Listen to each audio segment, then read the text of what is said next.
when I drove here, I remembered that I had this tradition to always smoke filterless, strong cigarettes on every road trip back when I was 18. Always one entire pack in trips over 8 hours. Not the healthiest choice, but obviously very stupid also. But also yesterday, when I was driving, I tried to remember why I did that. And I do remember that it made me feel grown up, badass, and also like independent.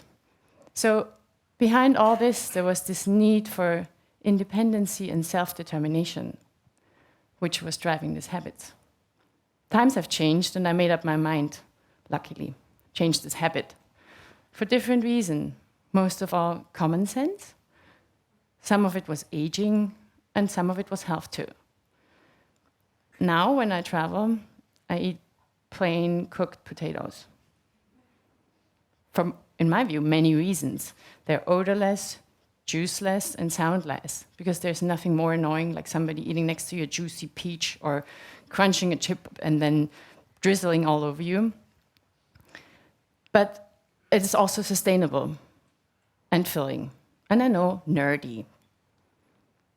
Why I'm telling you all this is because of these needs behind actions drives my work as an innovation specialist. I work with big and small companies to help them create better products and services, to make them better for the people who use it and for this planet. To make it a little more tangible, I want to give you 2 examples, non-food related.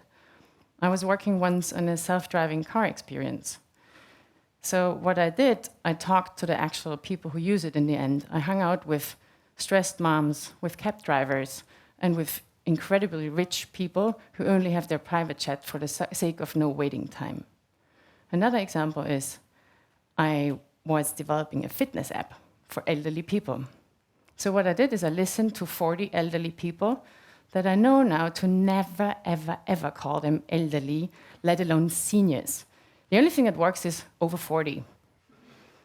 But what I managed is also to create an actual service for them that helps them to stay active and social.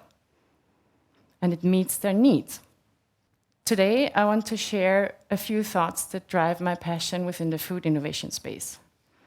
We will touch base with really fat chickens, engagement rings, and Sunday roasts. Speaking of roasts and meat, plant-based meat, who actually wants that? This innovation is one of the most interesting cases for me because it was not created because we, the people, want it.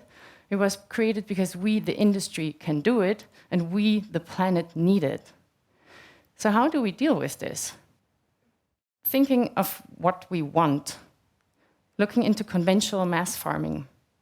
Are these exceptionally large chickens that live in exceptionally small cages, eating exceptionally artificial food, still the real deal in contrast to fake meat?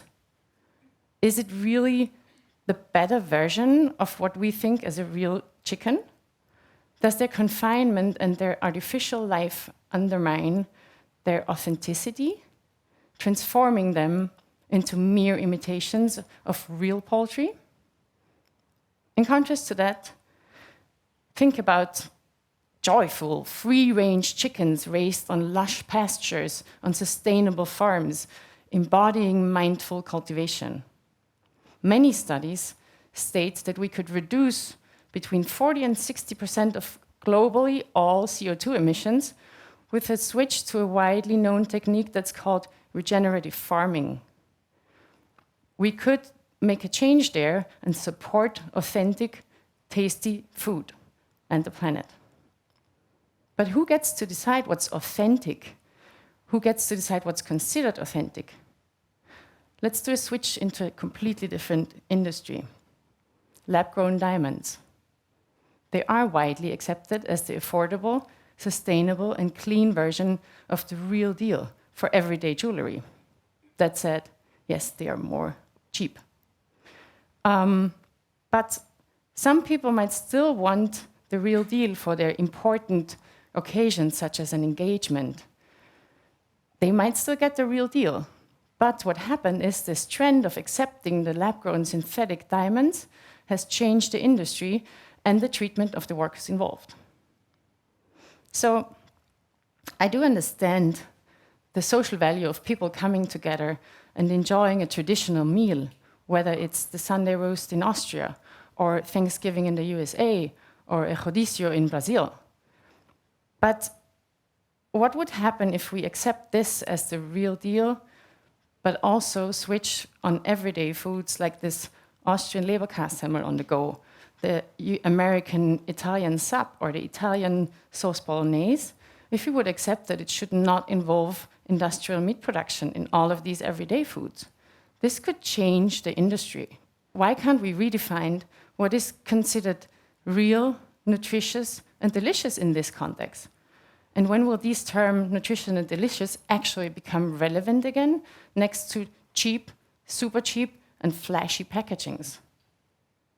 As an innovation expert, I frequently encounter requests of no options.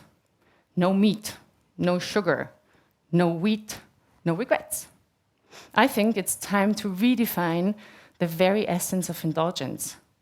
Instead of fixating on what's absent from our plates, we should strive to create indulgent new experiences that are gratifying and adding immense value to our lives. Instead of focusing on what's not there, we should concentrate on the value that we can add to our food. Maybe we don't need every sugar-free solution alternative, meat-free solution alternative. A thought-through, end-to-end multi-sensory experience can actually replace this no solution. We can create something new that is indulgent and multi-sensory.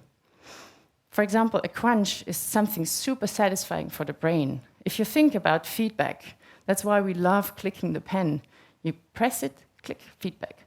Brain is happy. We did something, success. The same is for crunchy chips, or crunchy food. So if we think about the end-to-end experience, grabbing food, biting into it, chewing, swallowing, digesting, and we design it step by step and we add value to it, we may be able to actually create a new experience that is not relying on what we used to know. So now we touched base with freedom, with social moments, being badass. Let me leave you with this thought. We do not need to eat sugar or meat because we need the calories. Very few people nowadays work so hard that they need this huge amount of energy. And culture-wise, our eating habits today mainly are an approach to show safety and wealth. My wish is to redefine our culture and invent truly new, inspiring habits. Just like I don't need to smoke filterless strong cigarettes anymore to feel free. It's amazing. But understanding the needs behind human behavior, behind human habits and cultures, this will help us to start redefine the food industry, that it's not just supply and demand and profit, but more about sustainability, nutritiousness, and deliciousness. During the pandemic, my husband and I stopped eating meat and drinking alcohol during the week. We didn't do it because we thought it was healthy or sustainable. We just wanted some variety and rhythm in these all the same lockdown days. Not very grown up. Yet it changed our eating habits because now we crave less meat and we actually eat more healthy and more sustainable. So I want to leave you with this thought. Think about your eating patterns and the needs behind it, and decide what you want to keep and what you want to change, and change them to ones that suit your body and maybe the world around you. Thank you.